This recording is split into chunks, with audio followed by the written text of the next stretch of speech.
the spot, Mr. Phil Wright himself.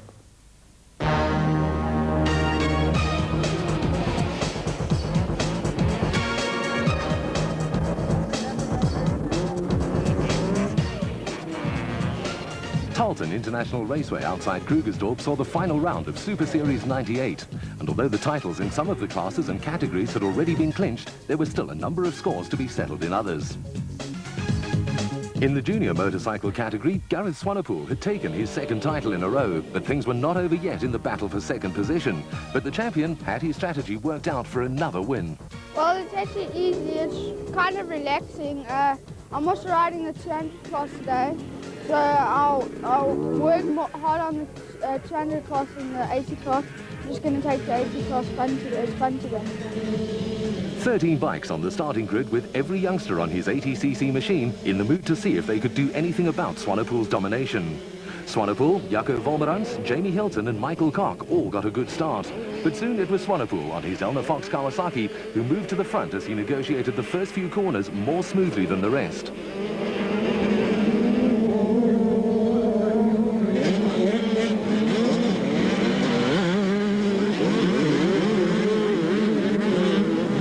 It didn't take Swanepoel long to start opening up a gap, and as has become the norm in junior motorcycle racing this year, the battle had become one to determine who would finish second.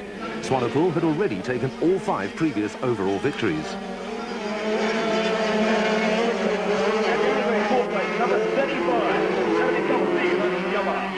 Three riders were fighting it out for second position. Michael Koch on his Suzuki, Carl Steggert on his Yamaha, and Lawrence Mahoney on his Honda. Conditions were tricky as the track had been watered just before the start of the race, and some deep mud was in evidence in some of the corners. 4 laps into the race, and still Swanepoel continued on his victorious way. With nobody really able to challenge him, it was a good idea to give him some 200cc experience later on in the day. The race had by now become somewhat of a procession, with Steggert in second, ahead of Koch, Mahoney and John Paul de Beer on his Honda. In the tighter part of the circuit, which is situated just next to the well-known drag racing strip at Tarleton International, young de Beer seemed able to get closer to his more experienced competitors, and he was starting to become a menace to Mahoney. Koch wasn't being threatened in third position, as Mahoney and de Beer were keeping each other busy. But coming up to a back marker, de Beer and Mahoney touched, with the resultant tumble costing de Beer 6 positions.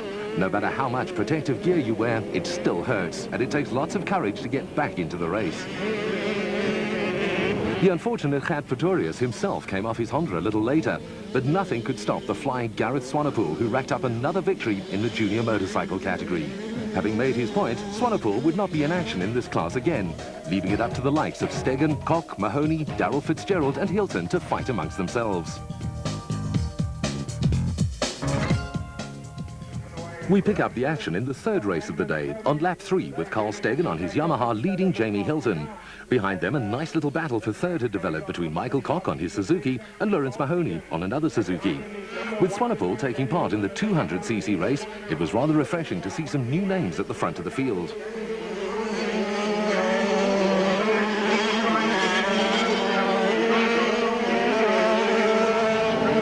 Steggert had shown his potential and unmistakable talent in the past and was reveling in the fact that he was leading a race at long last.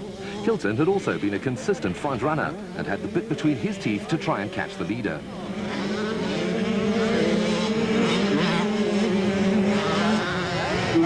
The battle for third was becoming a close affair as Mahoney was starting to close in on Koch.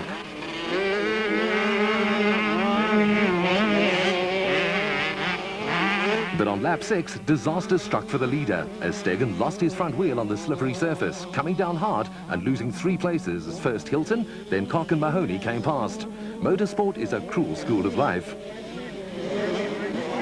Now nothing could stop Hilton as he not only took the lead, but also the checkered flag for the first time in his career, with some great performances also coming from Koch, Mahoney, a recovering Steggert, Vernon Lowe and John Paul de Beer. So the final point standings for the season saw Jamie Hilton dropping down from 2nd to 5th, with Michael Koch moving up to 2nd, ahead of the consistent Carl Steggert. In the Super Quad category, things were far less clear-cut as any of the top 6 riders were still theoretically in with a chance of taking the championship. It's going to be a good day. Just going to go out there, try my best, see what happens later on, try to catch Evan. Stick with him today. It's not going to get past him today. Going to give him a good go. Last year, Evan Hutchison was also leading the championship, but lost the title chase during the very last meeting, and he was determined not to let it happen again. The Linex Royal Purple Racing Yamaha Blaster rider immediately shot into the lead, ahead of Gianni Giannocaro and Linex Yamaha rider Clayton Duplessis.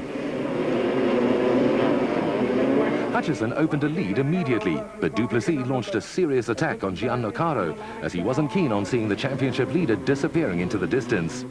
Giannocaro had no choice but to let Duplessis through, and now he had only one thing on his mind, to catch and pass the flying Evan Hutchison. Conditions were dry and dusty, causing a visibility problem for the riders.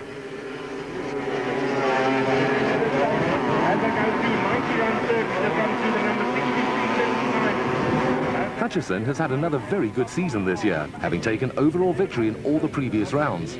But Duplessis had been breathing down his neck all year, trailing by only 26 points going into the final round of 3 races. With a maximum of 90 points up for grabs, anything could still happen. 4 laps into the race, and still this battle for the lead was raging between the 2 top championship contenders, Evan Hutchison and Clayton Duplessis.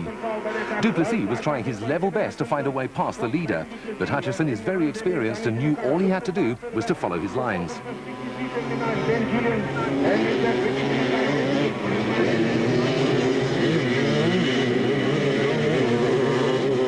Behind them, Gianni Giannocaro was still in 3rd position, but the battle for 4th was hotting up as Glenn Julian of the 3rd Linex Yamaha machine was being challenged by Ricky Giannocaro. Giannocaro eventually did get past Julian, but unfortunately Julian disappeared and finished last. The battle for the lead continued as Clayton Duplessis desperately tried to stay close to Evan Hutchison, trying to force him into a mistake. But that didn't happen as Hutchison held out to take the checkered flag. So Hutchison extended his championship lead over Duplessis by another 2 points, and he seemed inexorably on his way to the title. Good performances also came from brothers Gianni and Ricky Giannocaro. Race 3 now, and on the 3rd lap it was business as usual, with Hutchison leading this battle for 2nd between teammate Duplessis and Gianni Giannocaro. Duplessis had won the previous race ahead of Hutchison, pulling back those 2 points he lost in the first race. But only a victory for Duplessis and a non-finish for Hutchison would stop the Linex Royal Purple Racing man from taking the title. Hutchison was probably grateful to Giannocaro for keeping Linex Yamaha rider Duplessis busy and allowing him to concentrate on not making any mistakes. But for Duplessis, it wasn't over yet. At the back of the field, a struggling Glenn Julian of Linex Yamaha was in 5th position, here trying to get past Henry Bowman. But Hutchison was controlling the race from the front of the field as Giannocaro launched another attack on Duplessis. His efforts were to no avail, and no mistakes from the new champion as he took another victory ahead of Duplessis, the Giannocaro brothers, Julian and Doran Barrigo. I had a lot of fun out there. It's been a long, hard year. It hasn't been easy the whole year. Although we won a lot of the races, we don't get a lot of points for winning over the person in 2nd, so it's been tough to the end. But it was good that I could get out there and go flat out. I wanted to give it everything I had. I got a nice lead. I was enjoying my bike, doing something that I love. And I'm very happy we've taken the championship. So the final points margin was 28 after 18 races, with Gianni Giannocaro moving up from 6th to 4th.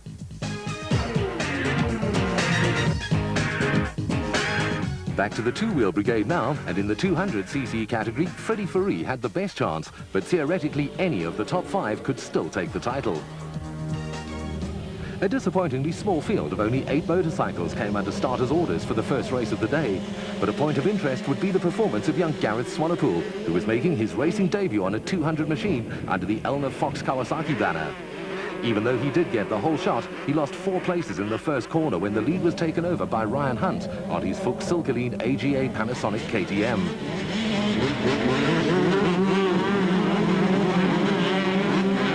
Hunt was being chased by championship leader Fourie on his Elna Fox Kawasaki, ahead of Ian Roberts on his Suzuki, Brett Gray on his Elna Fox Kawasaki, and the similar machine of the newly crowned junior motorcycle champion.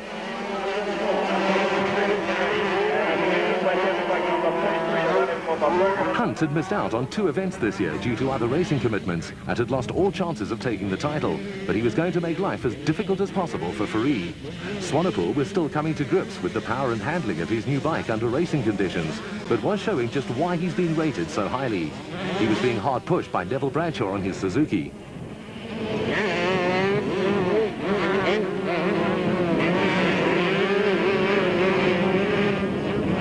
Fourie and Hunt were still engaged in this furious battle for the lead, neither of the two willing to give an inch.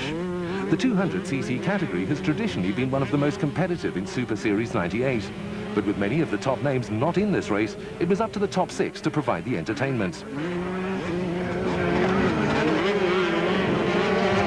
And entertain they certainly did, as Hunt had to pull out all the tricks in the book to hold off Fourie. But a brilliant move down the inside of the tight right-hander at the end of the main straight put Fourie into the lead. The championship leader immediately capitalized and started to open up a lead over his main adversary.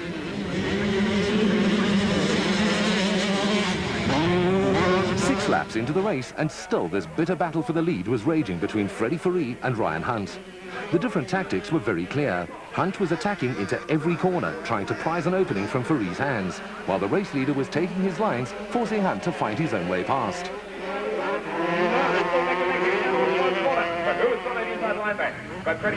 Behind the two leaders on a Suzuki, Ian Roberts was still in 3rd position, ahead of Brett Gray, who was set to move up in the championship because his main competitors had not entered for this race. Neville Bradshaw had moved past Gareth Swanepoel into 5th position, but all eyes were on the best dice of the day, as Hunt tried and tried at every opportunity to get past Fourie. The points leader knew that he couldn't afford not to score the maximum points, as an accident in the remaining 2 races could easily put him out of action, which would be disastrous for his title aspirations.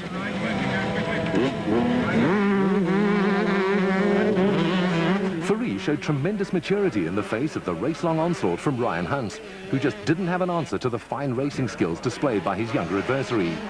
Fourie took the victory, ahead of Hunt, Roberts, Gray, Bradshaw and Swanepoel, with Damian Johnson and Gary Brookstein both on Hondas rounding out the field. Lap 2 of the 3rd race now, and things were looking decidedly different from before, as Ryan Hunt on the Fuchs Silkeline AGA Panasonic KTM had opened up a substantial lead over Brett Gray on his Elna Fox Kawasaki. Hunt had won the 2nd race ahead of Fourie, who was now involved in a titanic struggle for 3rd place with Neville Bradshaw on his Suzuki and Ian Roberts on another Suzuki. Still, the championship leader, the Elna Fox Kawasaki rider, was in no mood to be fighting for the minor placings.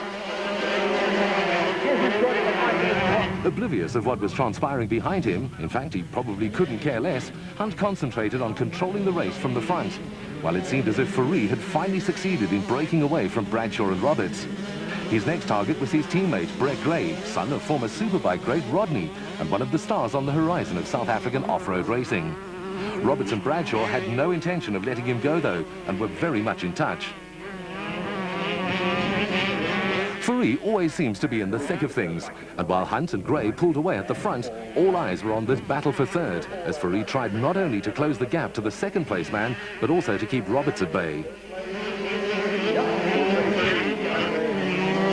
This battle raged throughout the race, allowing Gray and Hunt to consolidate their positions ahead of Fourie and Roberts.